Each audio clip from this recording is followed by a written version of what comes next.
ഒരച്ഛൻ്റെ കടമയാണ് മക്കളുടെ കല്യാണം ക്ഷണിക്കുക എന്നത്. അപ്പൊ അതിന്റെ തുടക്കം അത് നിന്റെ അടുത്തുനിന്ന് തന്നെ ആവട്ടെ എന്ന് വിചാരിച്ചു. എൻ്റെ മൂത്ത മക്കളുടെ 3 പേരുടെയും കല്യാണം ഞാനങ്ങ് നടത്താൻ പോവാ. അതും ഏപ്രിൽ 4-ാം തീയതി. നീയും കൂടി കേൾക്കാൻ വേണ്ടി പറയാ. മാർച്ച് 5-ാം തീയതി അമൃതയുടെയും അഭിമന്യുവിൻ്റെയും കല്യാണം നിശ്ചയം.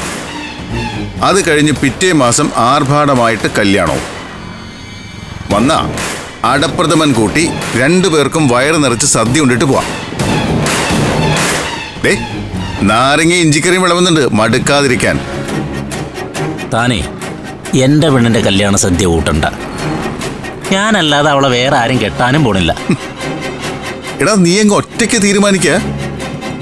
അച്ഛനായിട്ട് ഞാൻ ഒരുത്തിന് ഇവിടെ ജീവിച്ചിരിപ്പുണ്ടെങ്കിൽ ഇങ്ങോട്ട് നോക്കി, കല്യാണം ഞാൻ നടത്തും. ജീവിച്ചിരിക്കണോന്ന് നിർബന്ധമുണ്ടോ ചന്ദ്രന്? ഉണ്ടെങ്കിൽ അമൃതയെ എന്റെ അനിയന് കൊടുക്കുന്നതാ നല്ലത്. മത്സരിക്കാൻ നിൽക്കല്ലേ ചന്ദ്ര. തോൽക്കുമെന്ന് ഉറപ്പുള്ള മത്സരങ്ങൾക്ക് നിൽക്കുന്നത് വിഡിത്തമല്ലേ? കലാവതി, നിന്റെ ഈ ഭീഷണിയൊന്നും എൻ്റെ അടുത്ത് വില പോവില്ല.